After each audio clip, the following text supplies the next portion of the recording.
그리고 다른 얘기를 좀 해보자면, 어, 중학교는 1학기에 모두 대수를 공부해.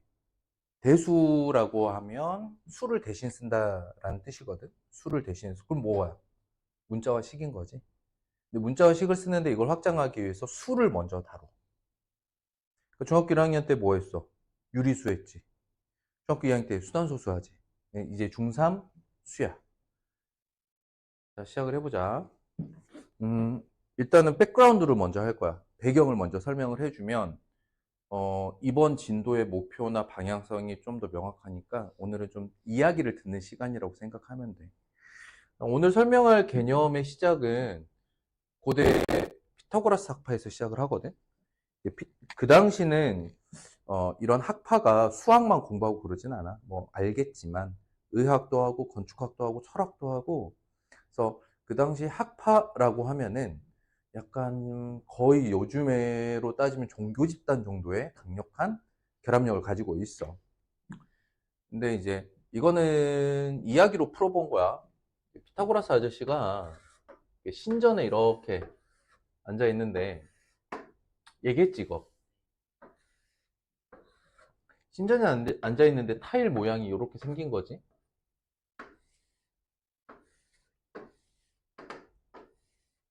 그럼 여기 짧은 쪽 길이 하나를 1이라고 해보자 라고 했을 때 이 안쪽에 있는 정사각형 겉에 있는 제곱해서 2가 되는 수를 찾아보려고 추적을 하는데 추적하는 방식은 부등식을 이용했어.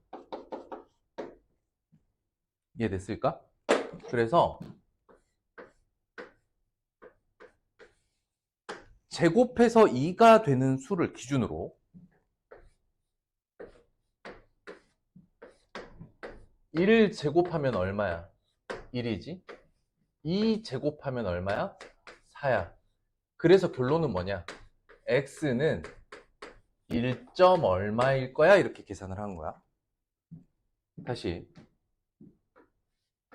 x의 제곱 2가 돼야 되는데 1.4 제곱하면 1.96이야.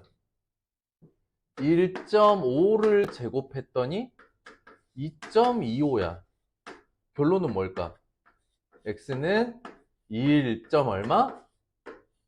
4야. 두 번째 자리가. 이해됐을까? x는 제곱해서 얼마 나와야 돼? 2가 나와야 되는데 1.4는 제곱하면 1.96, 1.5는 제곱하면 2.25. 그러니까 1.4와 1.5 사이의 숫자가 되는 거지. 1.4와 1.5 사이 수면 소수 첫 번째 자리가 4가 되는 거야. 이러한 부등식을 계속 해봤어. 그래서 x라는 수를 소수점 아래에서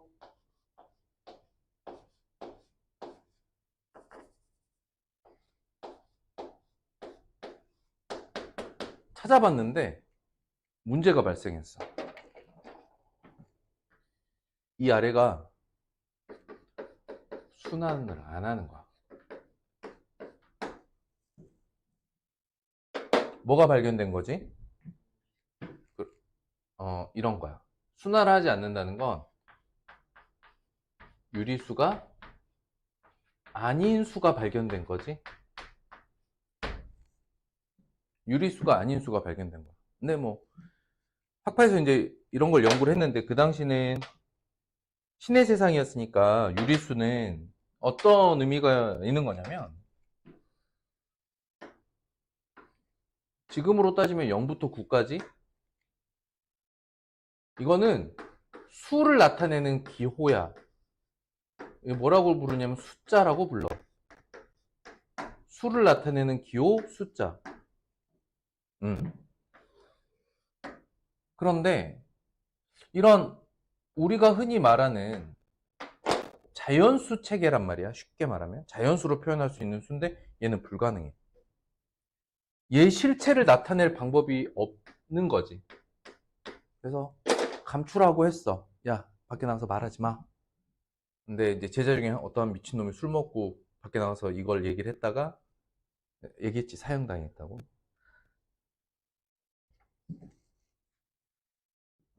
그렇게 해서 이제 처음으로 유리수가 아닌 수가 발견된 역사적 약간 이야기가 있는 거지. 다른 이야기를 좀 해볼게. 그래서 기존의 체계인 유리수에 대한 이야기를 먼저 해볼게. 유리수가 영어로 뭐라고?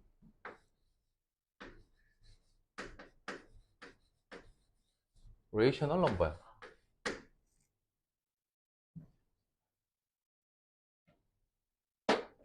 근데 이게 비율을 나타내는 라틴어라 그랬지? 어? 그래서 이제 원어대로 원래 말대로 뜻을 처리하면 어떻게 돼?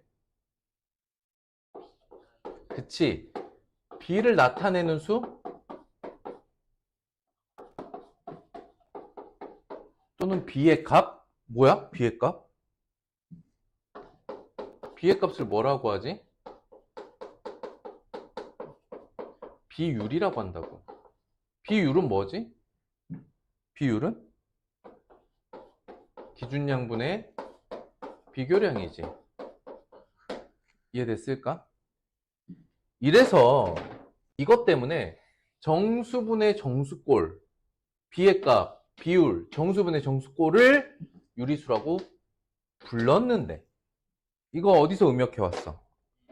일본에서 음역을 뭐라고 했어? 사전 찾아보니까 그렇지, 합리적인이라는 일반적인 단어 뜻이 같이 있었던 거야. 그래서 여기에는 리자를 따오고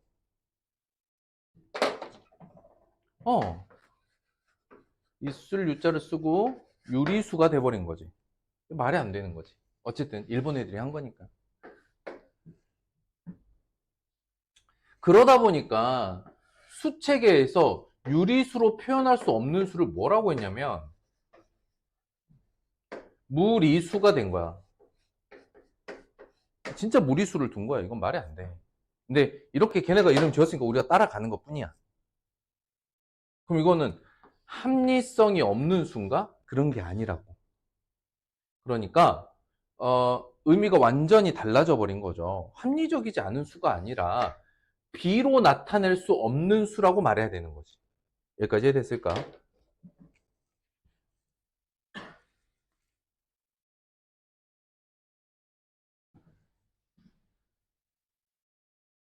이게 처음에 발견된 게 이런 형태이긴 해. 그런데 사실 무리수는 셀 수 없을 만큼 많아요. 무수히 많습니다.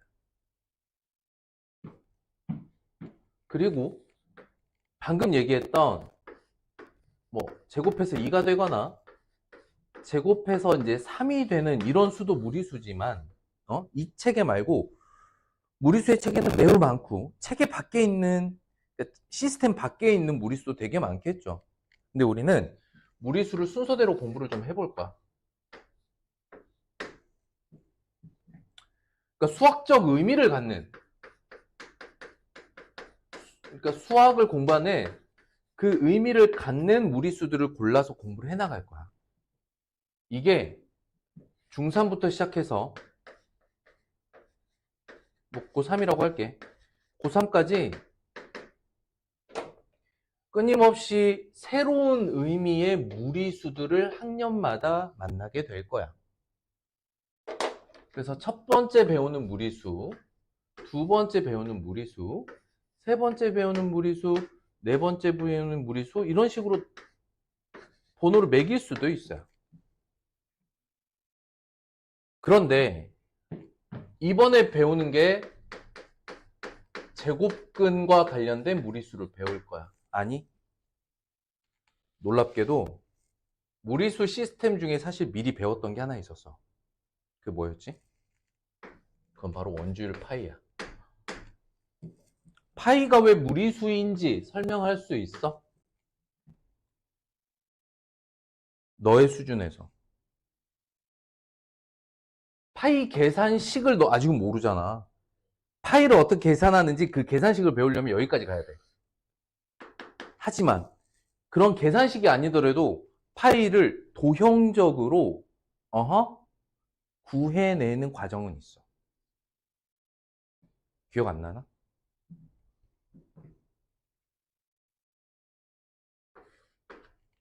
이야기를 해본다 그랬지. 이야기를 잘 정리해보자. 잘 알아둬야 돼. 이거는 정다각형에서 가장 긴 대각선과 둘레의 관계로 볼 수 있어. 뭐냐면, 그래서 보통 이제 가장 기준 잡는 게 뭐냐면 정육각형이거든. 정육각형을 가장 기준으로 잡아요. 왜냐면 정육각형은 이 계산이 되게 편하거든. 어떻게 돼?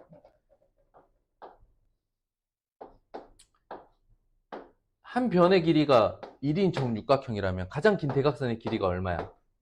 2지. 둘레는 얼마야? 6이지. 이해됐을까?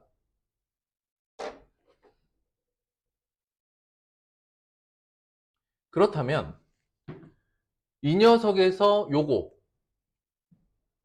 가장 긴 대각선분의 둘레 값이 얼마예요? 3이죠. 하지만 원의 둘레는 어때? 3보다는 요 곡선 부분이 더 길잖아, 그지? 3보다는 크겠지. 그럼 또 두 번째로 어떤 일을 하면 될까? 이거를 12각형으로 확 늘려보면 어떻게 될까?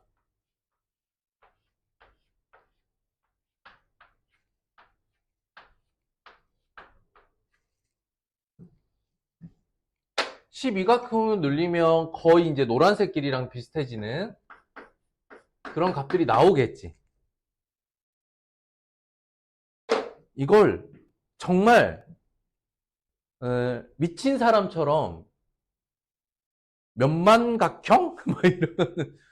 그러니까 나도 이제 뉴스로만 접해봤는데 뭐 몇만각형의 이 대각선분의 둘레를 구한 사람도 있대. 근데 어쨌든 이것 또한 이 값을 추적해내는데 나눗셈의 결과가 아니죠, 사실은. 하나하나는 여기 한 자리 한 자리 한 자리는 나눗셈의 결과지만 이 계산 전체가 한 개의 나눗셈으로 이루어진 게 아니죠. 하기 때문에 이걸 추적해 봤더니 얘도 순환하지 않는 무한소수가 되더라. 쪼개면 쪼갤수록. 그래서 두 번째 배우는 걸로 제곱근이 이번에 나오는 거고, 세 번째 배우는 건 뭐냐면 제곱근을 확장하는 거듭 제곱근이야. 그 다음에 배우는 게 로그 관련된 로그, 일반 로그, 상형 로그, 자연 로그, 뭐 이제 로그와 관련된. 그 다음에 아무튼 이값, 뭐 2도 있고, 뭐 그것도 다 여기에 포함되는 거니까. 그 다음에 삼각함수 값. 삼각함수에서 다루는 나중에 이제 들어볼 거고 들어봤을 수도 있고 사인, 코사인, 탄젠트라고 불리는 그런 책의 무리수들도 있어. 그러면 이런 거야. 이게 중3이잖아. 이게 고2거든? 고2 때 여기서부터 여기까지 배워. 고2 때 이게 다 등장해. 그럼 고1 때는요? 고1에서는 크기를 가지고 있지 않는 수를 다뤄. 맞아. 들어봤을 수도 있고. 그게 고1 수야. 근데 그 체계를 이해해야 이 뒤에도 같이 따라서 왜 얘를 이렇게 공부하는지에 대한 이유들이 밝혀져. 다시 한번. 우리가 중학교 2학년까지 배웠던 유리수 체계에서 수의 체계가 이렇게 확장이 되는데 그 시작은 바로 이런 방정식 때문에 필요했던 거야. 그리고 무리수의 가장 큰 특징, 발견의 특징이 있어. 찾았어? 무리수가 발견되는 과정에 특징이 있었는데 얘도 그랬고 얘도 그랬고 얘가 무리수구나 라는 게 어떻게 발견된다고? 나눗셈 아닌 방식의 계산을 통해서 찾아져. 얘도 부등식으로 찾은 거지. 얘도 결과적으로 그러니까 변의 개수를 늘리면서 추적하는 건 부등식과 가까워. 예를 들어 12각형을 바깥쪽에 그릴 수도 있는 거거든. 이런 식으로. 이해되니? 12각형을 바깥쪽으로 이렇게 그릴 수도 있어. 그럼 이 노란색 길이는 바깥쪽 길이보다는 짧고 안쪽 길이보다는 깁니다. 이렇게 이렇게 바깥쪽에서 다가오는 정다각형, 안에서부터 나가는 정다각형 그 사이의 변의 길이와 가장 긴 대각선 관계거든. 이것도 이해됐니? 어렵냐? 방금 설명은? 그러니까 요것도 부등식으로 찾은 거라고.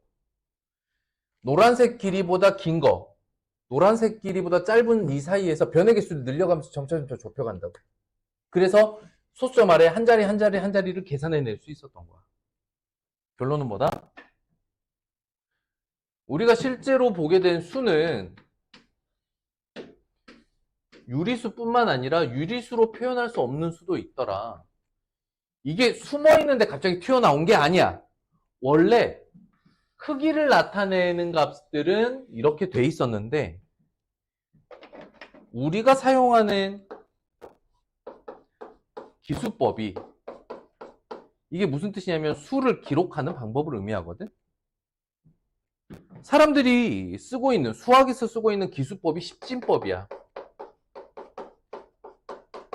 십진법이란 10개의 기호로 나타내는 방법이란 뜻이야. 10개의 기호가 0부터 9까지거든. 아까 말했잖아. 이걸 숫자라고 한다고. 그러니 수라는 것을, 크기를 나타내는 수라는 것을 10개의 기호로만 나타내자고 하면 이런 한계가 있다는 거야. 모르지. 어떤 외계인이 무리수를 표현할 수 있는 새로운 기수법을 외계인이 가지고 있을지. 어쨌든 인간이 쓰고 있는 기수법의 한계는 바로 이런 거야. 그래서 무리수는 어쨌든 발견이 된 거야. 발명된 게 아니라 있었는데 찾아낸 거지.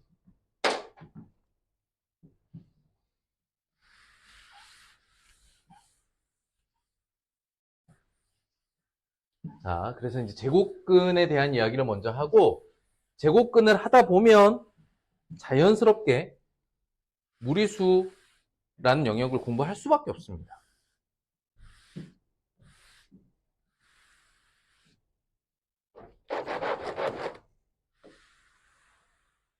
아직 책을 볼 때가 아니야. 배경을 더 쌓아야 돼. 지금 선생님 고2 수업 하고 있거든? 영상 보면 최근에 고2 거 올라가고 있을 거야. 그게 최근 수업이 지금 거듭제곱근이랑 로그거든? 그렇게 연결이 되어지는데 제곱근 이 첫 개념을 잘해두면 그때 가서 그게 어렵지 않아. 그 다음 단계 무리수들이 자연스럽게 이해가 돼. 자, 제곱근에 대한 이야기를 먼저 해보자. 그래서 제곱근. 제곱근의 뜻은 이렇게 가져가면 됩니다.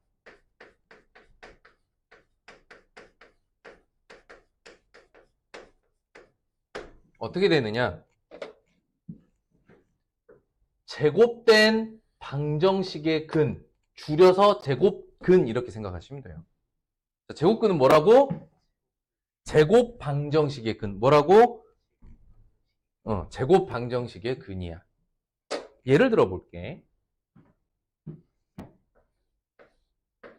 제곱해서 1이 될 수 있는 x값은 얼마죠? 또 마이너스 1도 있어. 그 다음 제곱해서 4가 될 수 있는 수 2와 마이너스 2. 제곱해서 9분의 1이 될 수 있는 x값은 얼마 있을까? 그렇지. 3분의 1과 마이너스 3분의 1이 있어. 제곱해서 0이 될 수 있는 x값은 어떻게 될까? 응? 0 한 개야. 자, 제곱해서 마이너스 1이 될 수 있는 x값은 얼마일까? 없지. 그래서 실수 영역에 없다 이렇게 말하는 거야. 만족하는 x 없다 이렇게. 그러면 왼쪽이 방정식이죠. 오른쪽이 근입니다. 그쵸? 여기가 왼쪽이 방정식이고 오른쪽에 이 방정식의 근이잖아요. 그럼 제곱근은 1, 4, 9분의 1일까 아니면 1, 마이너스 1, 2, 마이너스 1이라고 말하는 이 값들이 제곱근일까? 여기 이쪽이지. 제곱근이잖아. 제곱방정식의 근. 뭐라고 말하냐면 1의 제곱근은 1과 마이너스 1입니다. 이렇게 말하는 거야. 다시 1의 제곱근은 제곱해서 1이 되는 그 제곱 방정식의 근을 의미하는 거야. 그러면 이걸 자, 두 번째 이 상황을 이제 말로 표현하면 어떻게 돼? 4의 제곱근은 2와 마이너스 2입니다. 이렇게 말하는 거야. 9분의 1의 제곱근은 3분의 1과 마이너스 3분의 1입니다. 이렇게 말하는 거고 0의 제곱근은 0입니다. 마이너스 1의 제곱근은 없다. 이렇게 말하는 겁니다. 어렵나요? 용어를 잘 알아둬야 돼, 근데. 근데 제곱근에서 재밌는 성질이 있죠. 양수들의 제곱근은 몇 개씩 있어? 2개씩. 양수의 제곱근은 2개씩. 0의 제곱근은 몇 개? 1개. 이거 하나. 0 하나. 음수의 제곱근은 없다. 0개. 좋았습니다. 그래서 이런 얘기를 할 수 있다. x제곱은 a이다라는 방정식을 보면 뭐라고 할 수 있어? 이대로 얘기해봐. 뭐라고 얘기할 수 있어?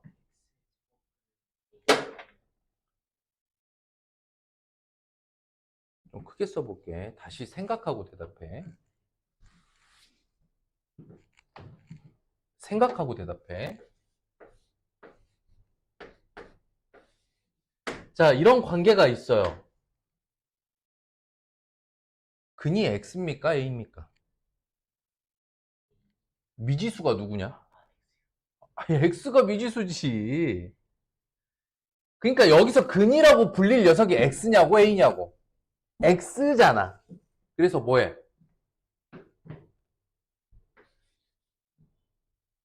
x는 해도 돼. 주어 바꿔서. x는 뭐라고 말할 수 있어? a의 제곱근이라고 말할 수 있어. 이게 첫 번째 성질이고, 두 번째는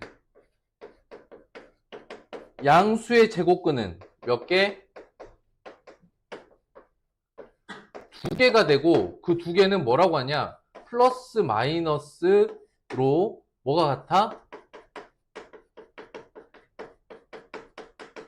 절대값이 같으면서 부호가 다른 2개의 수로 나오겠죠. 0의 제곱근은 1개. 근데 그게 뭐야? 0. 또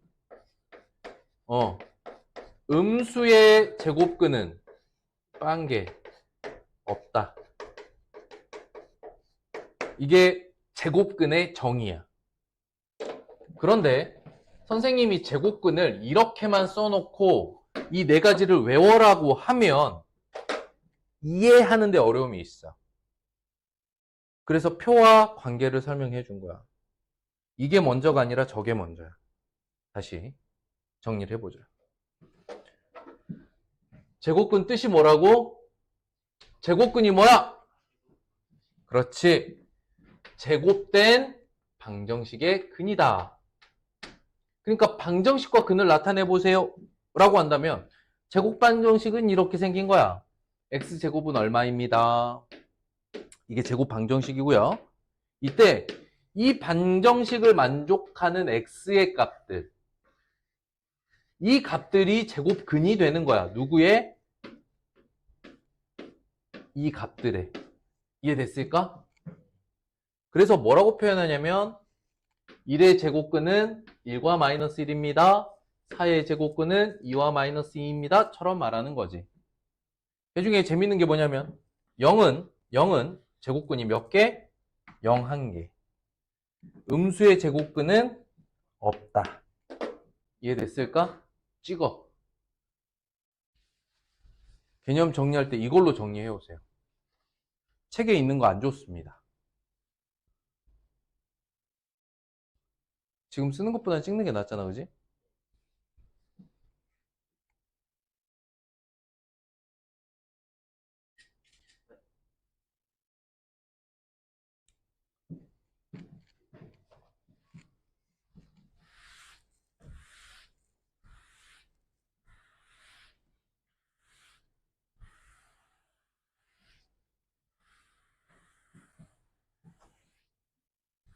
자, 두 번째.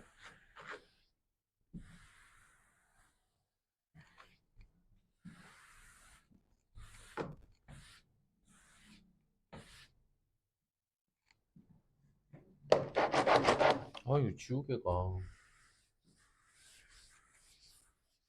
원래 잘 지워지는 지우개인데, 이게 상대적으로 비교가 되더라고. 이렇게 한번 닦고, 이걸로 한번 닦으면 훨씬 깨끗해져. 다른 얘기를 좀 더 해볼게요. 그러다가, 아까 이제 얘기했던 무리수라는 특징이 나왔단 말이야. 예를 들어서 이런 거지. x제곱은 2예요. 이 값을 만족하는 어떤 수가 있는 건 맞지? 그릴 수도 있지. 그림으로 그릴 수도 있잖아. 제곱해서 2가 되는 녀석의 도형을 그릴 수 있단 말이야. 제곱해서 3이 되는 녀석 도형 못 그릴까? 그릴 수 있어. 그런데 그거를 우리가 쓰는 기수법으로 표현하자고 보니까 나타낼 방법이 없더라는 거야. 그래서 이걸 나타낼 때 x를 자 일단 얘가 x를 구하려면 어떤 특징이 있어요? 앞에서 말했던 것처럼 이건 2의 제곱근이죠. 어떤 특징이 있어? 그치? 플러스 마이너스 두 개의 값이 나와야 되죠. 이걸 뭐라고 하냐면 절대값이 같고 부호가 다른 두 수를 나타낼 때 쓰는 복호라고 합니다. 또는 복부호라고도 합니다. 부호를 중복해서 썼다 이런 뜻이야. 복호. 이해됐을까?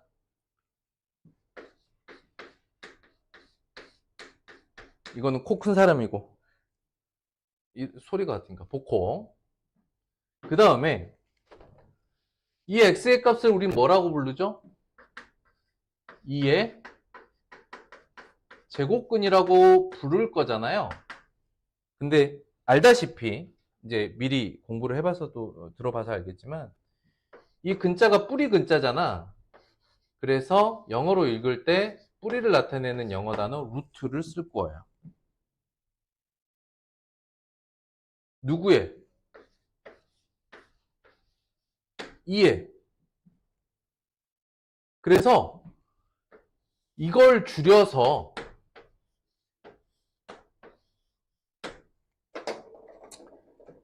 얘를 줄여서 나타낼 수 있는 기호로 제곱근 기호가 있어요.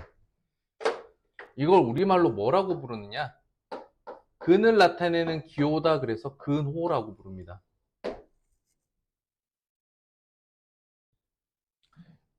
대부분 수학적 표현이 그래.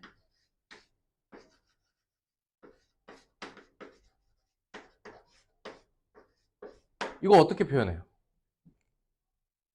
줄여서. 이게 뜻이 뭐야? 이게 뭐야? 펑션이 뭐야? 너 혼난다 진짜. 함수야. 그러면 function of x를 줄여서 어떻게 나타내? 뭐라고? 이게 function of x를 줄여 나타내는 거야. root of 2는 이렇게 root 2로 나타내는 거야. 이렇게 줄여서 나타내는 수학적 기호라고 보시면 됩니다. 이랬을 때 어떻게 나타나냐면 이렇게 나타내고,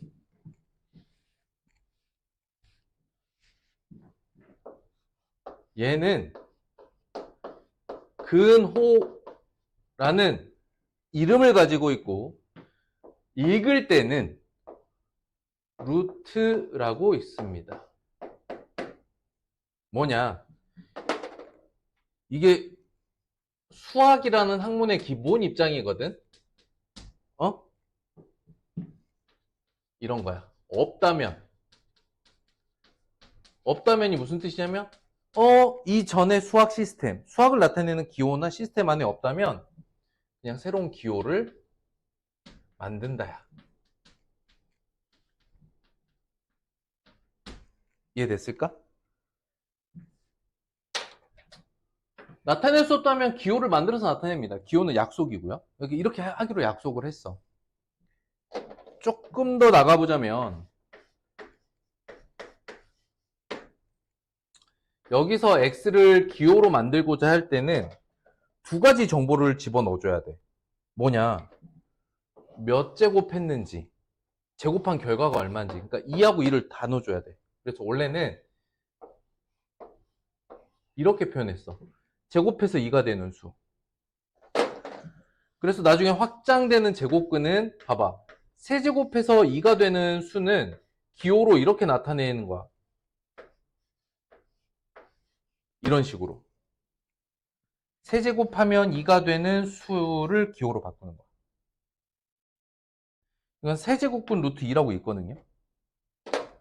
그러니까 이런 식의 확장은 나중에 고2 때 본다고. 근데 제곱근 루트 2, 그러니까 제곱만 한 루트 2는 원체 많이 쓰이거든요. 그래서 가장 기본이 되는 제곱근 이 2제곱근은 이 2를 그냥 생략하고 쓰기로 약속을 했습니다. 원래는 이 자리에 수가 들어가야 되는 게 맞아요. 왜? 두 가지 정보를 다 넣어줘야 되거든. 여기서 사실은 세제곱해서 2가 됩니다 해서 이게 3과 2를 다 써준 거거든.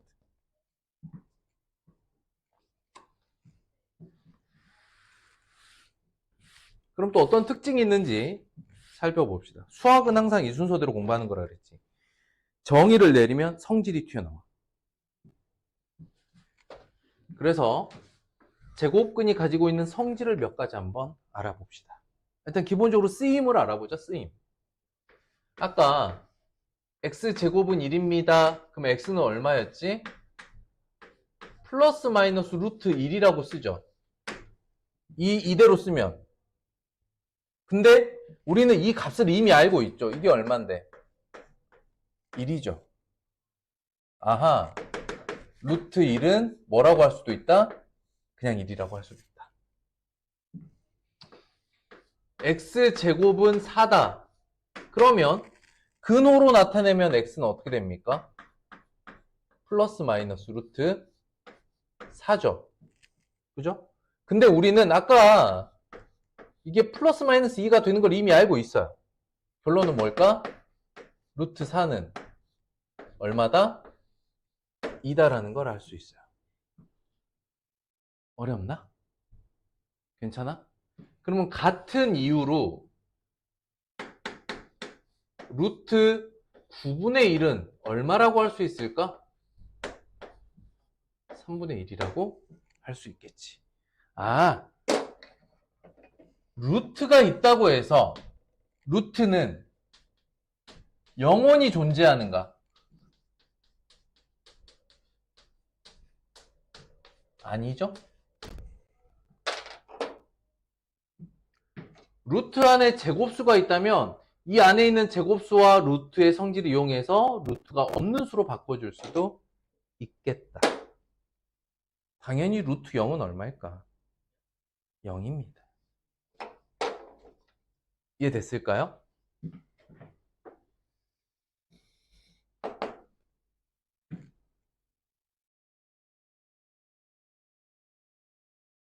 여기까지가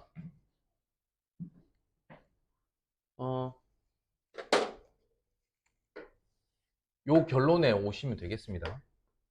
여기까지가 제곱근의 가장 기본 성질의 시작되는 거야.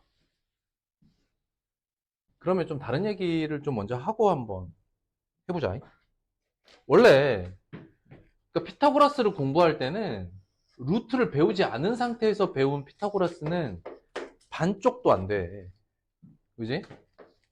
여기가 A고 여기가 B고 여기가 C인데 C의 제곱이 어떻게 돼? A 제곱 플러스 B의 제곱인 건 알겠는데 C 하나의 값을 알려면 이렇게 나타내야 돼. 이걸 써먹을 수 있어야 돼. 물론 선분의 길이니까 A제곱 더하기 B제곱은 0보다 크겠죠. 그런데 원래 방금 봤던 것처럼 제곱근은 어때? 복호로 나오죠. 플러스 하나 마이너스 하나. 근데 이게 선분의 길이잖아. 그럼 마이너스는 존재할 수 없는 거니까 플러스 하나만 이렇게 나타낼 수 있는 거야. 그러니 가장 기본적인 제곱근의 기본 개념이라도 익혔다면 2학년 2학기 때 배운 피타고라스 정리는 그렇게 약간 반쪽짜리는 안 될 거야. 반대로 얘기를 하면 제곱근에 대한 이해가 된 상태에서 피타고라스를 보잖아? 그러면 완전히 다른 게 보이기 시작해. 왜냐면 우리가 제한적으로 썼지 피타고라스를. 자연수 조건에서의 피타고라스만 봤잖아. 그치? 근데 사실은 그렇지 않다. 피타고라스 정리도 피타고라스 학파에서 나왔을 거 아니야. 왜 나왔겠냐? 이것 때문에 나온 건데. 제곱근 없는 피타고라스 정리는 반쪽도 안 되는 이상한 거야. 한번 정리해 봅시다. 밑줄 x제곱은 a일 때 x를 a의 제곱근이라고 한다. 근데 이게 배경 지식을 가지고 읽어야 되는 말이죠. 배경 지식을 가지고 읽어야 돼. x제곱은 a입니다. 이걸 뭐라고 읽어? 제곱 방정식이라고 읽어. 그리고 그 미지수는 x란 말이죠. 그럼 제곱 방정식의 근 x를 a의 제곱근이라고 한다. 제곱 방정식의 근이라고 한다. 이해됐을까? 그리고 나눠서 적혀있는데 선생님이 말한 그대로 있죠 지금. 양수 제곱근은 2개, 0은 0 하나, 음수는 없다. 다음 수의 제곱근을 구해보세요. 16의 제곱근은 어떻게 되겠습니까? 그러면 16의 제곱방정식 근 이렇게 읽어야겠지. 어떻게 되겠어? 그치? 플러스 마이너스 4 2개, 0은 0 1개, 4분의 9는 플러스 마이너스 2분의 3 답도 여기 나와 있죠? 자, 4번 별표. 소수의 제곱근은 학생들이 많이 좀 어려워하기도 합니다. 그래서 우리가 제곱근에서 소수를 다룰 때는 차라리 분수로 바꿔버리세요. 이렇게 읽으면 10분의 6이 읽어집니다. 이해됐죠? 많이 헷갈려하는 게 뭐냐면 잡아봐. 1.6이라는 소수의 제곱근은 얼마일까? 이거 제곱근 얼마일까?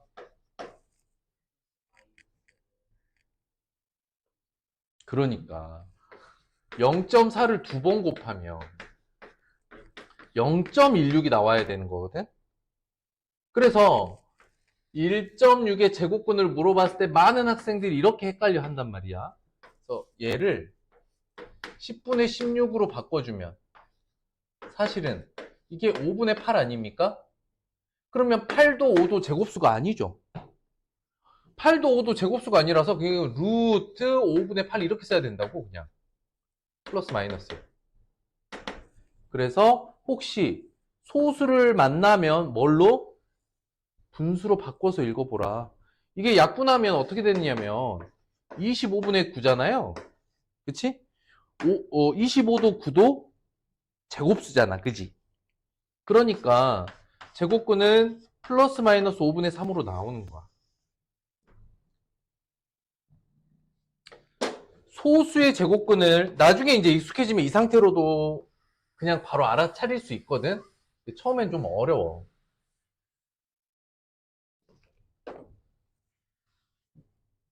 해볼까?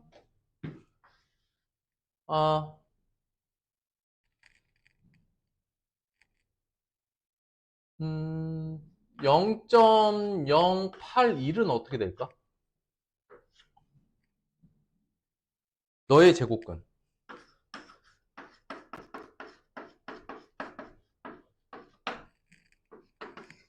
소수로만 바꿔보잖아?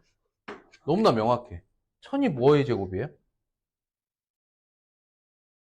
1000은 누구의 제곱인가요? 자연수에 없지. 이건 제곱수가 아니야. 그러니까 제곱수라고 하면 100. 100 다음에 제곱수는 10의 제곱인, 100의 제곱인 만. 그 다음에 100만이야. 1000은 어떤 자연수의 제곱이 아닙니다. 그죠? 그래서 소수의 제곱근을 살펴볼 땐 분수로 바꿔서 읽어봐야 되게 명확해져. 그것도 이해됐을까? 이거는 관점을 세우는 거니까요. 넘어가 봅니다. 제곱근의 표현입니다. 양수의 제곱근은 양수, 음수 이렇게 두 개로 나오죠? 동시에 쓸 때는 플러스, 마이너스의 루트 이렇게 쓰는데 나눠서 읽을 땐 뭐라고 하느냐? 플러스를 양의 제곱근, 마이너스를 음의 제곱근이라고 한다. 여기만 밑줄 해놓으세요. 어렵지 않습니다. 제곱근 중에 양수인 걸 양의 제곱근, 음수인 걸 음의 제곱근이라고 합니다. 익히는데 어렵지 않죠? 그다음 근데 별표가 있어. 별표. 이거는 확대해 줄게. 여기 별표. 루트 A를 이렇게 읽는데 그 중에 조심해야 될 게 제곱근 A야. 근호의 이름은 제곱근이기도 하고 루트이기도 하는데 이게 우리말 수학이 가지고 있는 가장 큰 맹점 중에 하나야. 잘 봐봐. A가 양수야. 그러면 A의 제곱근은 어떻게 됩니까?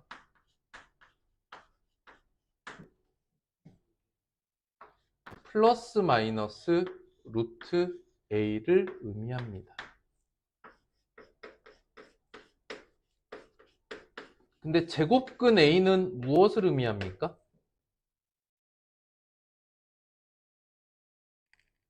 여기 써져 있잖아. 요렇게 생긴 걸 제곱근 A라고 읽는다고. 그럼 제곱근 A는 뭘 의미합니까? 루트 A. 즉 앞에 부호가 플러스 마이너스와 같은 복호가 없다면 뭐가 숨어져 있는 거야? 플러스가 숨어져 있는 거야. 그래서 이걸 별표하는 거야.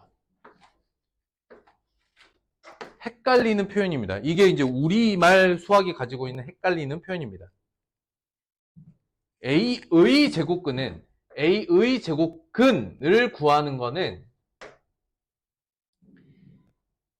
이게 방정식의 근이거든요.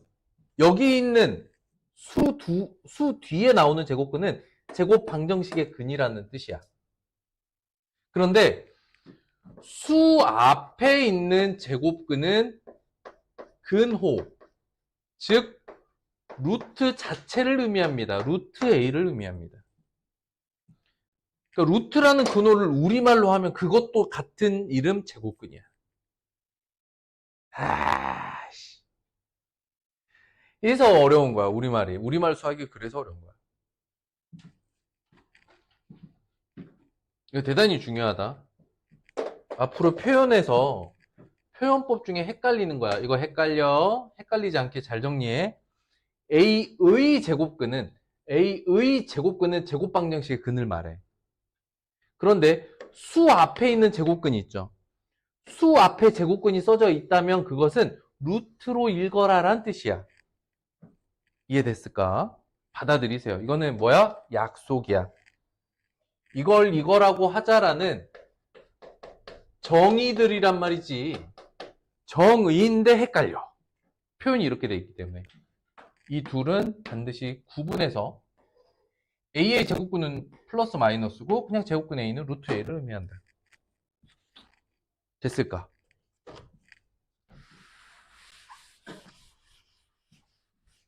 나중에 헷갈리지 않게 처음 공부할 때부터 이 둘을 명확하게 구분하고 시작해야 됩니다. 자, 그래서 한번 보죠. 기본 문제, 네 문제 한번 볼게요. 6의 양의 제곱근. 6의 제곱근이면 원래 2개 나와야 되는데 그 중에 뭐? 양의 제곱근이니까 루트 6만 의미해. 5분의 2의 음의 제곱근은 루트 5분의 2. 그리고 원래는 플러스 마이너스로 나와야 되는데 음의 제곱근이니까 마이너스면 3번은 어떻게 될까? 제곱근 17은. 수 앞에 제곱근은 얘가 루트를 바꿔놓은 말이야. 그래서 이건 그냥 루트 17이라고 쓰고 읽으면 돼. 7의 제곱근은 그렇지. 플러스 마이너스 루트 7이야. 좋았어. 안 헷갈리지?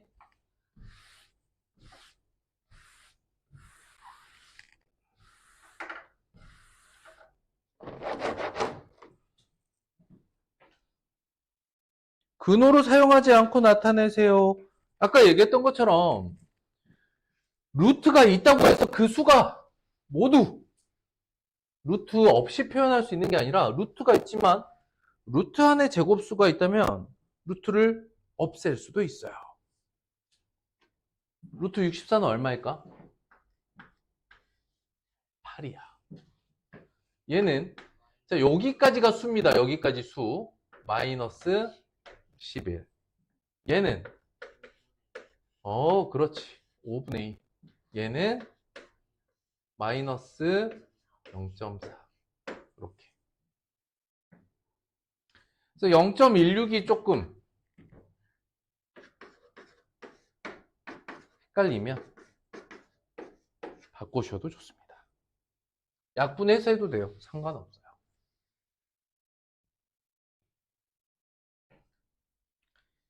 근호의 뜻과 표현, 제곱근의 성질 한번 알아봅시다.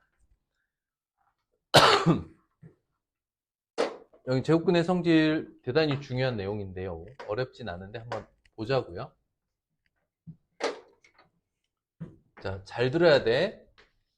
루트 A를 제곱하면 뭐가 될까?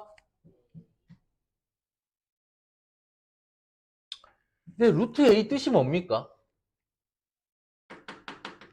수학적인 의미가 뭐예요? 제곱하면 J 곱하면 A가 되는 수지. 루트 A의 뜻이 뭐야? 제곱하면 A가 되는 수란 뜻이야. 그러니까 그걸 제곱하면 뭐가 된다는 얘기야? A가 된다는 얘기지. 근데 A의 제곱근은 몇 개 있었어? 그러니까 플러스일 때도 마이너스일 때도 상관없어. 어떤 부호든 제곱하면 양수 되는 거잖아요.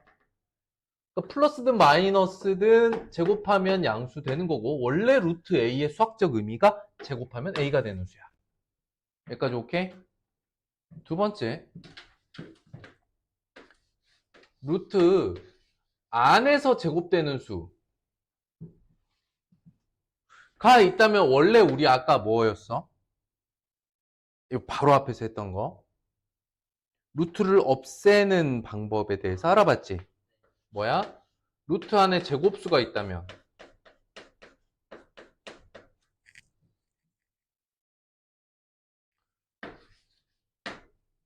루트를 이렇게 없앨 수 있었죠. 그런데 여기를 잘 봐야 돼.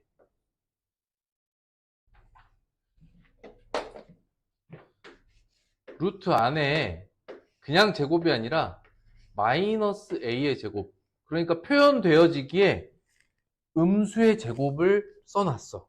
근데 그냥 요 안에 있는 수만 놓고 보면 마이너스 제곱이잖아요. 그럼 뭐가 됩니까? 그냥 a 제곱이 되는 거 아닙니까? 그러면 얘는 뭐가 돼요? a가 되죠. 잘 보세요. a를 기준으로 루트 안에서 제곱이 됐는데 뭘 기준으로? a를 기준으로. 양수 a가 이 상황에서 뭐가 나와요? a가 나오죠. 그런데 두 번째는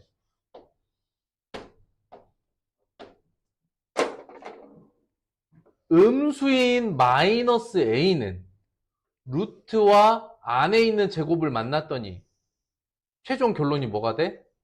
플러스 a로 나왔지. 이것과 비슷한 성질을 가지고 있는 게 있어. 뭐냐? 양수는 양수 그대로, 음수는 부호 바꿔서 양수로 나오게 하는 것. 그것이 뭐다? 이미 배웠던. 우리가 수학적인 표현과 기호 중에 양수는 양수 그대로, 음수는 양수로 바꾸기. 그렇지. 그래서 여기다 박스를 쳐. 그리고 색깔 있는 볼펜으로 또는 형광펜 있어, 형광펜으로 이거야. 루트 안의 제곱 있죠. 루트 안의 제곱, 그치? 여기까지. 루트 안의 제곱까지. 루트 안의 제곱까지 묶으면 이것은 절대값과 같은 기능을 한다. 루트 바깥이 아니야. 자, 다시. 어렵지 않아요. 얘는 뭐냐면 루트 4가 돼서 2가 됩니다. 이 뜻인 거야. 봐봐.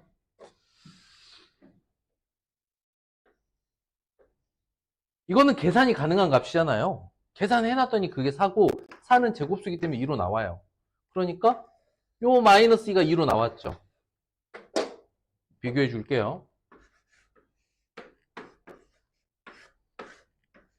이건 뭐가 나올까요?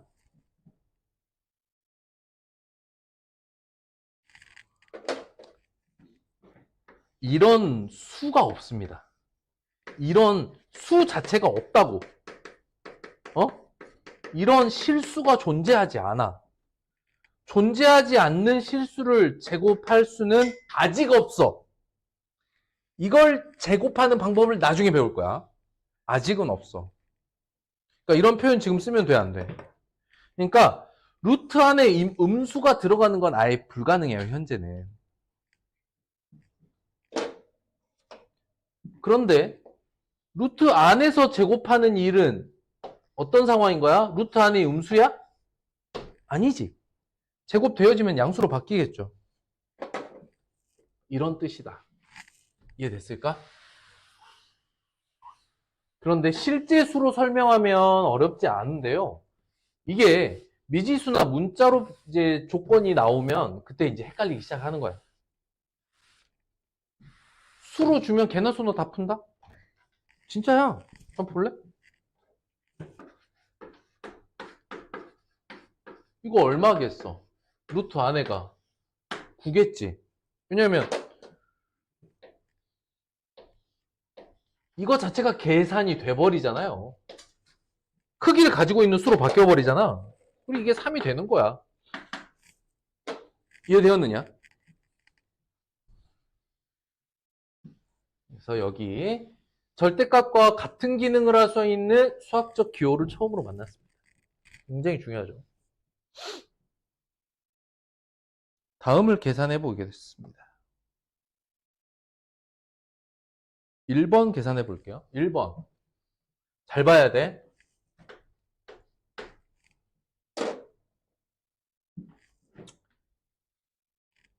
뭐든 제곱하면 마이너스가 뭐가 돼? 잘 생각해. 마이너스 제곱하면 플러스 되니까 이제 이거만 제곱할 건데 이거 제곱하면 얼마야? 10. 왜? 이 기호 자체가 제곱해서 10이 되는 수를 의미하는 거야. 제곱해서 10이 되는 수를 제곱하면 10이 된다고. 더하기 2니까 이거 얼마? 12. 자, 요거 한번 봅시다. 절대값의 의미를 떠나서 이게 지금 제곱됐잖아요. 그러니까 이 값이 얼마야 지금? 25지. 루트 25를 의미하고 있는 거야.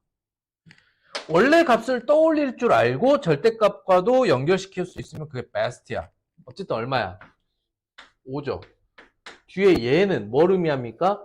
제곱하면 5분의 3이 되는 수라는 뜻을 내포하고 있어. 그걸 의미해. 정의 자체가. 답은 얼마? 3이더라. 계산 어때? 할만합니까?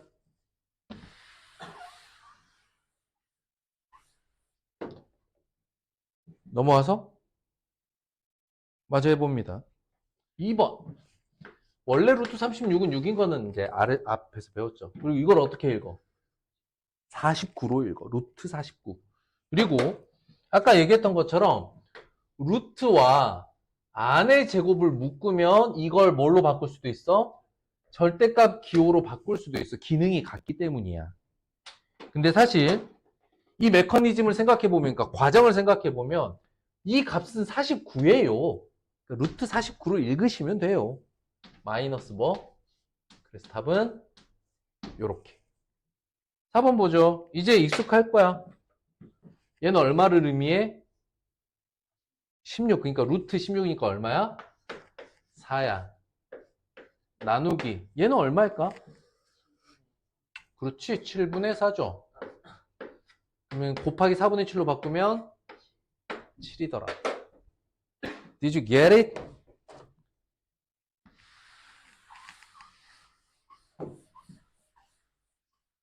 자, 바로 1.1.2로 바로 넘어가기 전에 요것도 해보자. 요거 해보자. 요거 해보자. 이거 되게 많이 틀리는 거기 때문에 한번 봅시다. 현재 A가 음수면 마이너스 A가 양수입니다. 알겠죠? 알겠죠? 1번 봅시다. 그러니까 A에다가 마이너스를 붙인 게 양수예요. 맞죠?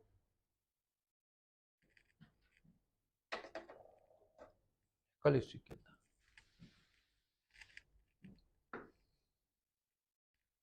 이거 뭘로 바꿔요?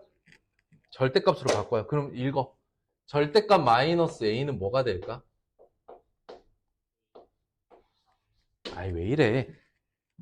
절대값이 있으면 뭐 생각해? 음수면 부호 바꾸고 양수면 그대로 나오지. 근데 마이너스 A가 양수야. 자, 3번 볼게요. 얘는 어떤 거냐면 마이너스를 제곱했잖아요. 그럼 플러스가 나오겠네? 그러니까 얘는 뭐랑 같냐면 루트 마이너스 A의 제곱과 같아. 이거는 괜찮아? 근데 이 값이 얼마야? 그렇지. 이거 학생들이 정말 많이 헷갈려해. 아까도 얘기했던 것처럼 실제 수로 주면 안 헷갈려거든. 근데 이 마이너스가 붙어야 양수가 되는 수를 요런 이제 문자로 볼 때는 이게 자꾸 마음에 걸린다고. 몇 번을 말해도 얘가 양수라고 말했는데 자꾸 이 마이너스를 보면서 음수라고 생각하면 안 된다. 5번 봅시다. 5번은 사실 3번 이해했으면 내려오는 건데 왜냐면 3번에서 이걸 해결했거든. 이게 뭐지? 마이너스 A지. 근데 밖에 또 마이너스가 있죠. 그래서 얘는 뭐야? 그래서 홀수 1, 3, 5번은 모두 옳은 표현입니다. 이해됐어? 안 적어도 되겠냐? 자신감. 짝수번 한번 보자. 짝수번 보자. 자, 2번 좀 헷갈려 할 수 있어.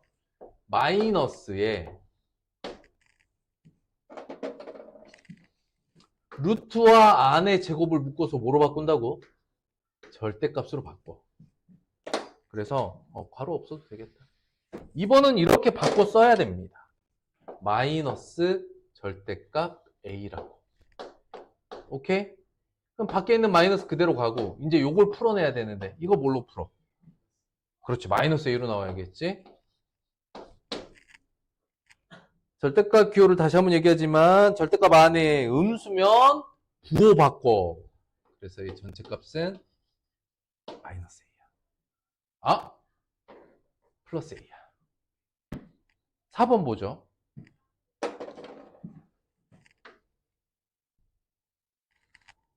이걸 뭘로 바꿔? 절대값. 그럼 이제 바꿔보면 문제가 어떻게 돼? 절대값 5A죠. 얘는 어떻게 해야 돼? 그치. 절대값 안에가 음수니까 부호 바꾼다. 그러니까 이게 양수야. 예. 답은 뭐다? 4번이 틀린 표현이다. 잘했습니다.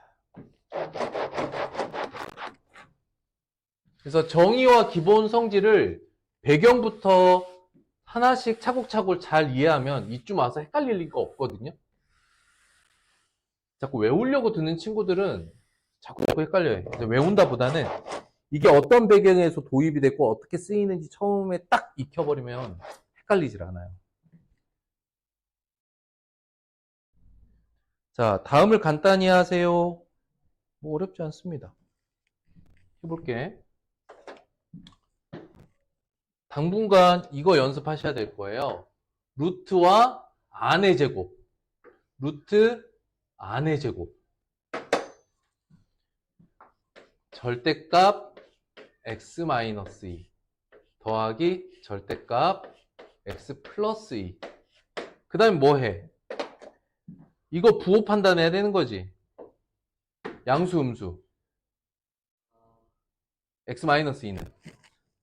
그쵸? 이거는 음수야. x 플러스 2는 양수지. 고로 앞에 거는 어떻게 해야 돼? 부호를 바꾼다는 건 마이너스를 붙여서 나오는 거고 뒤는 그대로 나온다는 거지. 정리하면 어떻게 됩니까? x 그냥 사겠구나. 되겠느냐? 진짜로. 좋았습니다.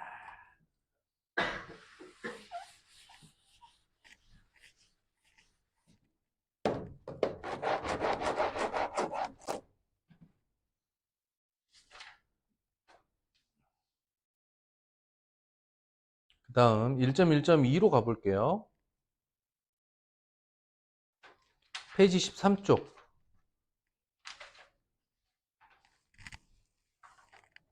페이지 13쪽에 이걸 그리세요.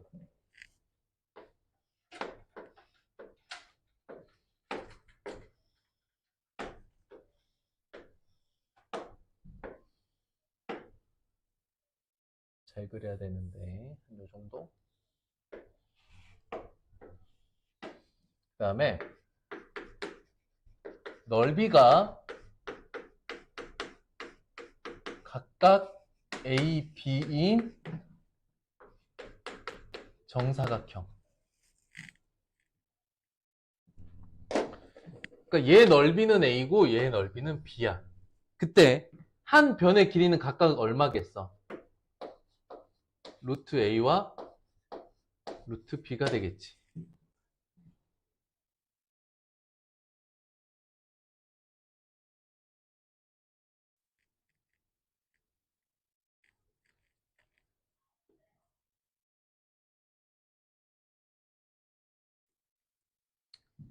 그래서 한번 읽어볼게요.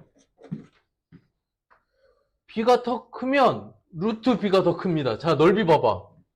B가 A보다 더 크잖아. 그럼 변의 길이도 더 크지? 이렇게 시각적으로 이해하는 게 훨씬 낫습니다. 오케이? 그 다음에 루트 B가 루트 A보다 더 크다면 B가 A보다 크겠죠?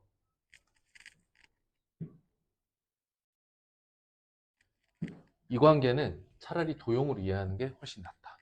그러니까 A, B가 0보다 크다라, 즉 양수다라는 거는 도형에서 길이나 넓이를 의미할 수 있기 때문이에요.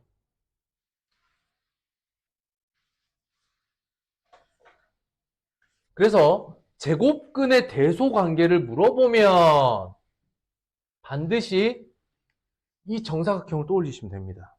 연습해보죠.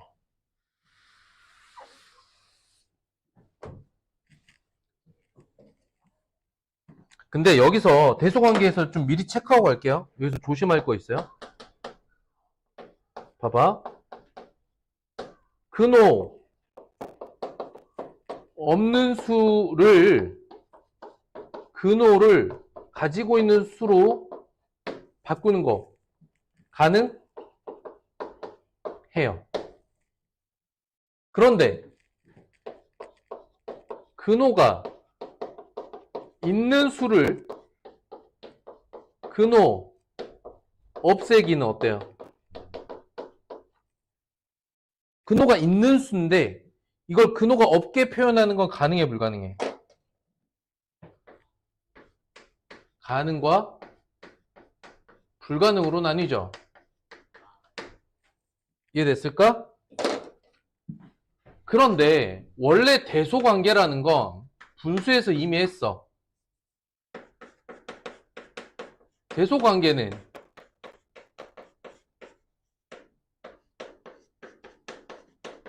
같은 체계 안에서, 같은 수체계 안에서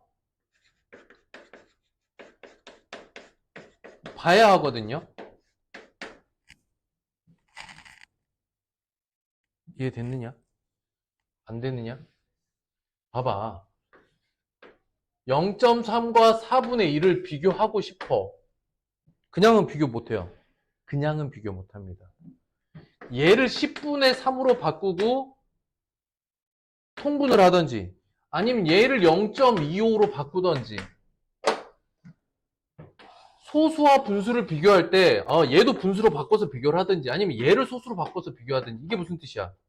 같은 체계 안으로 만들어서 비교를 해야 된다는 거지.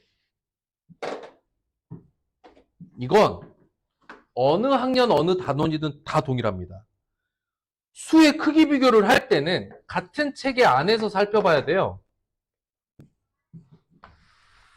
그러면 우리가 이번에 대소관계를 비교할 때 어떻게 써? 근호가 있는 수와 근호가 없는 수를 비교할 수도 있겠지. 그런데 어떤 일이 생기느냐? 소수 분수랑 비슷하다. 그러니까 내가 소수랑 분수를 비교하고 싶은데 소수는 모두 분수로 바꿀 수 있나요? 생각해. 소수를 모든 소수는 분수로 바꿀 수 있습니까? 그러니까 유리수 소수 말이야. 무리수 말고. 유한소수를 말해, 유한소수. 좋은 고민이었어. 맞아. 너의 눈빛을 보고 뭘 얘기하는지 알겠어. 비수나 무한소수가 무리수기 때문에 고민한 것 같은데 그게 아니라 유한소수는 모두 분수로 바꿀 수 있습니까?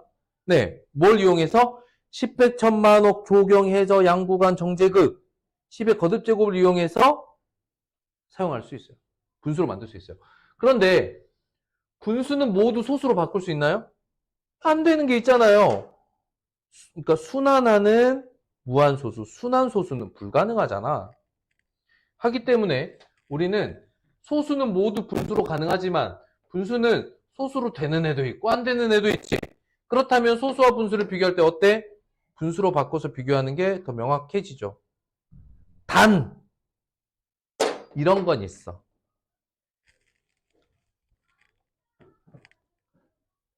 소수가 0.4야. 분수가 3분의 1이야. 근데 이게 0.333인 거 알죠? 그러면 요 앞부분만 보고 여기가 더 크다라고 말은 가능하지? 그래서 아예 불가능한 것도 아니야. 이해됐는가? 근데 기본 입장은 어때? 소수를 분수로 바꿔서 비교하는 게 언제나 명확하다야. 그러면 이것도 한번 얘기를 해볼게. 근호가 없는 수와 근호가 있는 수를 비교하고 싶어. 근데 근호 없는 수는 근호를 추가해서 표시하는 게 가능합니다. 근데 근호가 있는 수는 근호 없애기가 되는 애도 있고 안 되는 애도 있지. 우린 수학적으로 말할 때 이럴 때는 안 된다고 말해. 될 때도 있고 안 될 때도 있으면. 항상 될 때 된다고 말하는 거지. 그러므로 근호가 있는 수와 근호가 없는 수를 비교할 때는 어떻게 표현하면 돼? 여기서의 아이디어는 뭐야?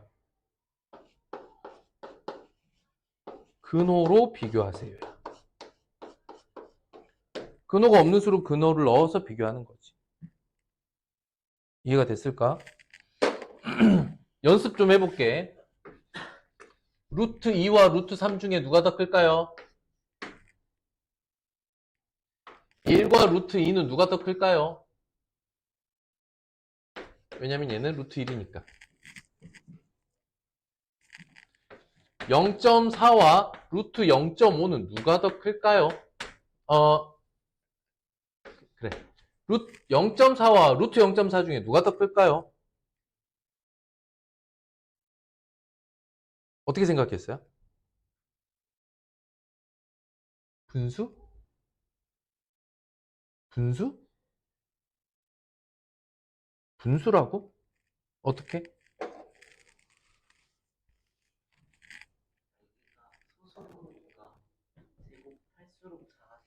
오!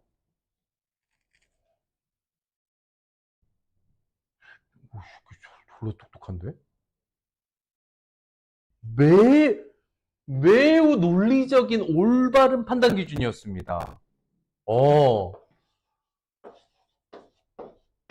0과 1 사이에 있는 수는 제곱하면 원래 수보다 작아집니다. 이 생각을 하면서 이걸 찾았다고 너무 잘했어. 그런데 말이야, 선생님 방금 뭐라고 했지? 근호가 있는 것과 근호가 없는 수가 있다면 얘는 어떻게 돼? 요렇게 둘 다 근호를 가지고 표현해주면 얘가 더 크다 이렇게 표현할 수 있다. 하지만 방금 설명한 기본 수의 구조는 0과 1 사이에서는 거듭 제곱할수록 작아집니다를 생각하면서 대답하는 것 너무 대단했어. 굉장히 잘했어. 훌륭한 학생인데? 그러면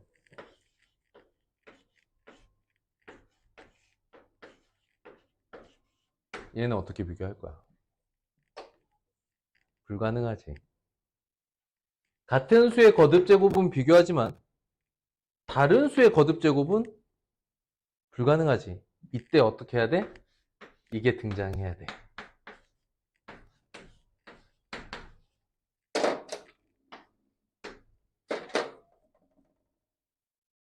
이해됐을까? 하기 때문에 근데 너무 잘했어. 이건 너무 잘했어. 굿. 하지만 그 사고 체계로는 이런 부등식은 해결 못해. 그치? 그래서 반드시 다른 얘기를 해보자. 루트 4는 이제 2니까 루트 5와 루트 7이 있는데 마이너스야. 어느 쪽이 더 커?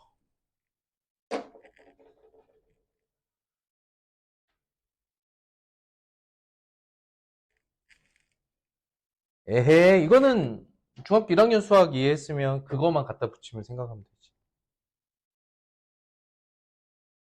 일단 얘네 둘은 어떤 비교입니까? 우리는 음수끼리 바라보고 있지. 음수에서 어때? 절대값이 작을수록 더 크죠? 얘가 더 큰 거야. 괜찮을까?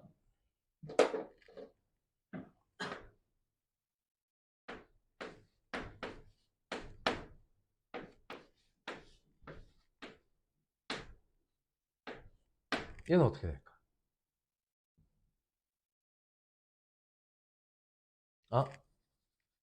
이렇게 바꿀게. 어떻게 될까? 앞에서 설명한 내용부터 중학교 1학년 대소 비교하는 판단 기준까지 생각하면 너무나 쉬워요. 일단 뭐라고 생각해야 돼? 근호가 있는 것과 없는 것이 있다면 모두 근호를 가지고 표현하는 걸로 바꿔보자. 그럼 이제 뭐의 비교야? 음수끼리 비교지. 그렇다면 절대값은 어느 쪽이 더 작아? 요게 절대값이 더 작죠. 그러니까 이쪽이 더 큰 거야. 비교할 수 있겠나? 어렵나? 혼란스러울 게 없어. 원칙을 잘 지키면 돼.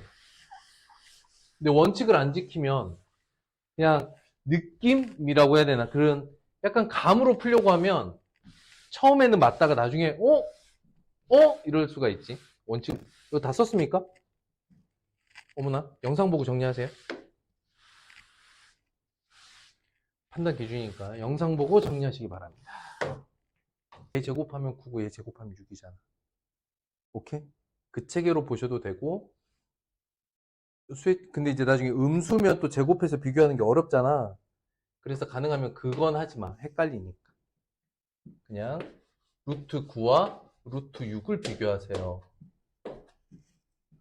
얘는 어떻게 돼? 루트 0.6을 그렇지. 0.36 루트 0.4가 있다면 이렇게 되지. 이게 무슨 말이냐면 루트 0.4는 0.6보다도 크다는 거야. 더 작아지는 게 아니라 더 커진다는 거지. 이해됐을까? 가능? 불가능?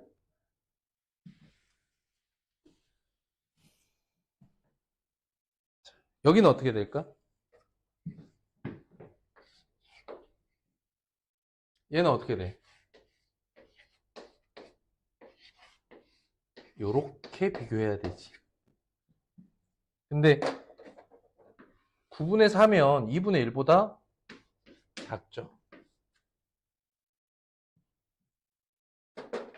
괜찮아?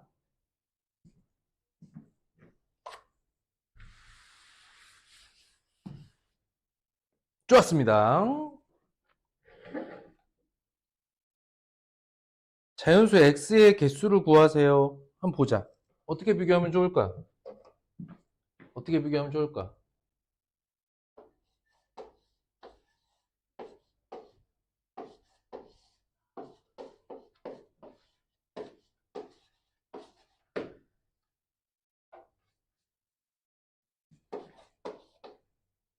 그럼 어떻게 돼?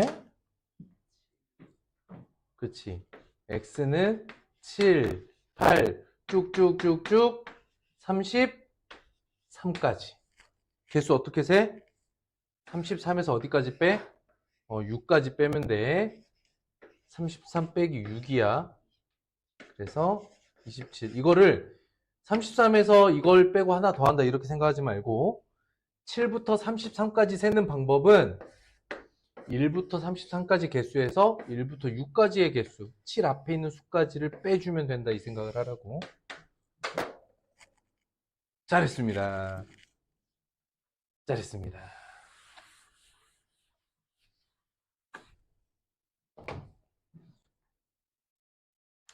제곱근의 성질 보죠. 이건 그냥 읽으시면 돼요. 루트 a가 자연수란 얘기는 즉 루트를 벗길 수 있다는 건 제곱수죠. 그치? 이해돼? 제곱수는 어떤 특징 가지고 있어? 소인수 분해하면 지수가 짝수.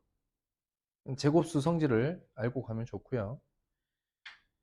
자, 그래서 루트를 벗길 수 있는 값으로 자연수로 바꾸라라는 거죠. 그럼 이건 뭐가 되는 거야? 제곱수가 되는 거야. 180x가 제곱수라는 건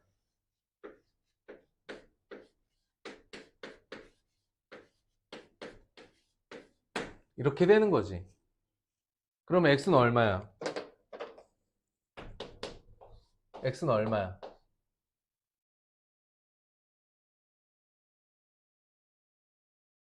에? 가장 작은 자연수로 구하라고 했잖아요. 근데 이 전체가 뭐가 돼야 돼? 제곱수가 돼야 되지. 지수를 보면 지수가 짝수가 돼야 되는데 5의 지수는 현재 얼마입니까? 1이죠. 그럼 x는 5다 이렇게 쓰면 안 되고요. 5 곱하기 어떤 수의 제곱수가 다 가능합니다. 그런데 제일 작은 거니까 a가 1일 때인 5입니다. 이렇게 말해야 돼.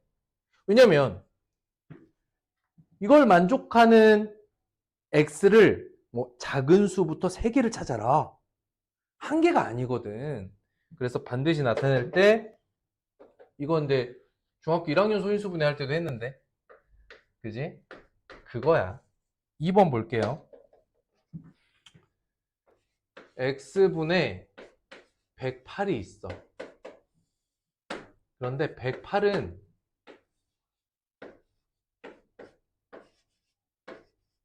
이렇게 돼 있는 거야. 그러므로 x는 무한히 많진 않아. 이게 재밌는 관계인데 1번 문제의 답은 무수히 많아요. 근데 2번 문제는 이게 되면서 제곱수가 되면서 약분되면서 자연수만 되는 거거든. 그래서 x는 3 가능하고요. 또 얘가 통째로 약분되는 2의 제곱 곱하기 3 가능하고요. 3의 세제곱 가능하고요. 2의 제곱 곱하기 3의 세제곱 전체까지 가능한 몇 개? 4개가 만들 수 있습니다. 괜찮을까? 약분할 때 제곱수 남기고 약분하는 x가 필요합니다. 얘는 어떻게 될까요? 26 더하기 x가 제곱수가 돼야 되는데 얘는 소인수분해가 안 되죠. 소인수분해 관계로 쓸 게 아니니까 26보다 큰 제곱수를 순서대로 써봐.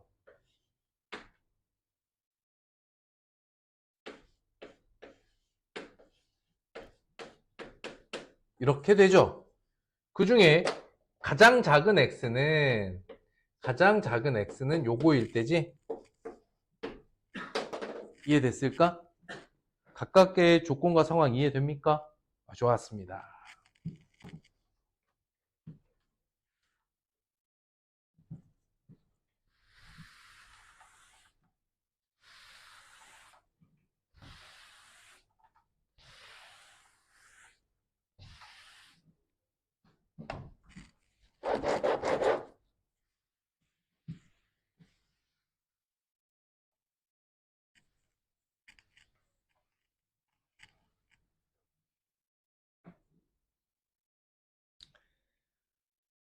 자연수가 되게 하는 두 자리 자연수입니다.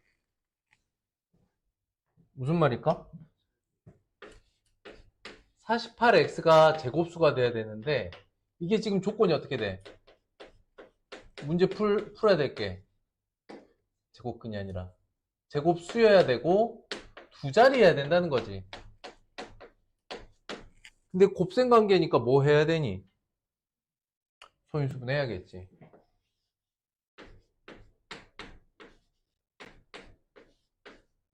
도로 x는 어떻게 됩니까? 일단 요 앞단까지 앞에까지만 보고 뭐라고 해야 돼? 3을 하나 보태주고 또 제곱수가 붙는 거죠. 이게 중요해. 이렇게 쓰는 거. 한 번 더. x가 해야 될 역할은 여기 3의 지수가 현재 1이기 때문에 3이 하나밖에 없기 때문에 3을 하나 보태주고 자연수의 제곱이 붙을 수 있어. 그러니까 어떻게 되니? 3 곱하기 1제곱 3, 3 곱하기 2의 제곱, 3 곱하기 3의 제곱, 3 곱하기 4의 제곱, 3 곱하기 5의 제곱, 3 곱하기 6의 제곱. 이런 수들이 가능해. 그런데 실제 값수로 두 자리 자연수는 12부터 75까지. 얘가 이제 108이거든요. 그쵸? 여기가 108이고, 여기가 이제 한 자릿수니까. 하나, 둘, 셋, 네 개가 가능하다. 이해됐을까? 개수를 구하라고 했으니까 4개라고 하는 거고, 그 수의 합을 구하세요라고 할 수도 있어요. 이거 더하세요. 그러니까 12, 27, 48, 75. 이해됐을까? 근데 48을 제외한 걸 더하세요. 이렇게 조건을 더 붙일 수 있다고. 그러니까 문제에서 물어보는 형태는 뭐라고 바꿀 수는 있지만 바뀌지 않는 유일한 것. x가 갖춰야 될 조건. 이건 바뀌지 않는다는 거. 이게 중요해요. x를 정의 내리는 거. 이해됐을까?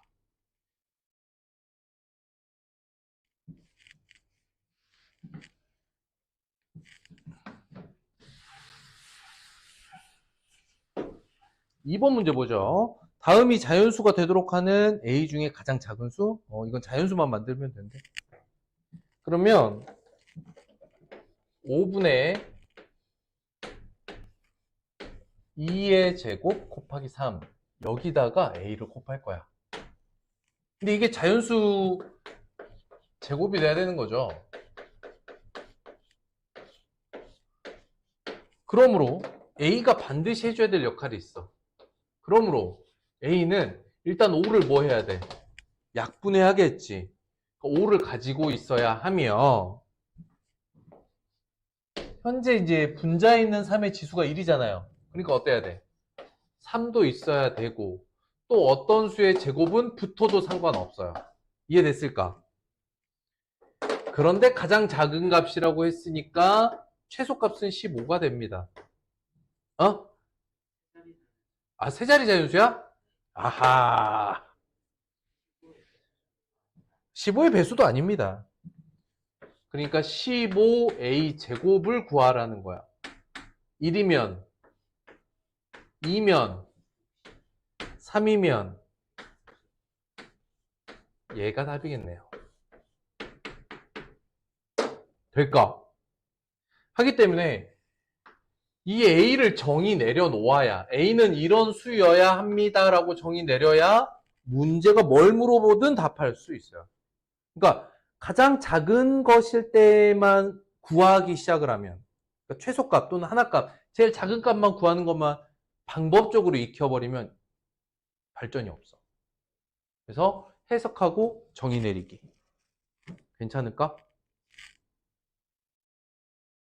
그러면 오늘 과제 정리합니다.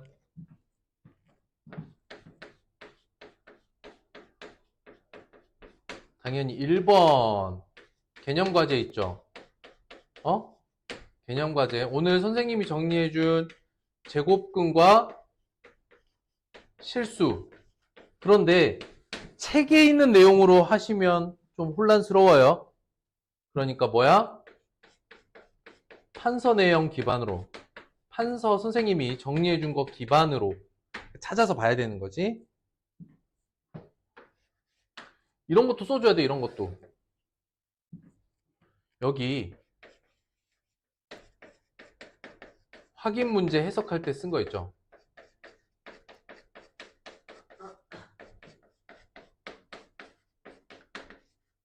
그리고 꼭 반드시 2번 쓰게 하고 설명하기를 하셔야 됩니다. 이제 더 이상 엄마한테 못하겠어. 혼자서라도 하세요. 말해보기. 우리 엄마한테 해봐. 하냐 안 하냐? 같이 있을 시간이 좀 부족해? 혼자서라도 근데 너가 입으로 설명하기가 되는지를 꼭 해봐야 돼. 다시 한번 얘기하는데 여기를 제대로 공부를 잘해두잖아? 나중에 그 다음 무리수 들어갈 때 너무 편해. 근데 이때 약간 그때 암기하듯이만 하고 넘어가 버리잖아. 그럼 나중에 하면 되게 힘들어.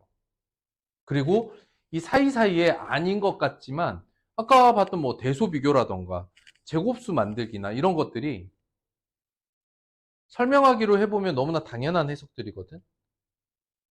근데 설명하기 안 하고 그냥 베껴쓰기 하듯이 개념을 공부해버리면 좀 큰일 납니다. 헷갈려. 근데 놀라운 게 지금 헷갈리잖아? 끝까지 헷갈린다. 한 번 할 때 제대로 해야 돼. 두 번째, 이번 주 확인학습 과제는 없는데 다음 주 강의 수업까지 홀수번 한번 풀어봐봐. 그냥 지금까지 공부한 거 가지고. 대신 오늘 선생님이 확인 문제 다 풀어줬죠? 홀수번 문제 한번 도전해보세요. 그다음에 2학년 전체 과정 그린 챌린지는 선생님 보고 판단할 건데 지금 몇 개 남아 있거든. 찔끔찔끔 그것만 이번 주 잘 마무리합시다. 알겠죠? 3학년 1학기 시작한 거 잘 마무리해보자. 그리고 요거 잘 되잖아. 이게 제곱근, 그러니까 근호를 포함한 시계계산이라고 큰 2단원까지 이 흐름이 하나로 가는 거거든. 지금 잘 잡아두면 거의 뭐 큰 단어로 1, 2단원이 전체적으로 편합니다. 오케이, 여기까지.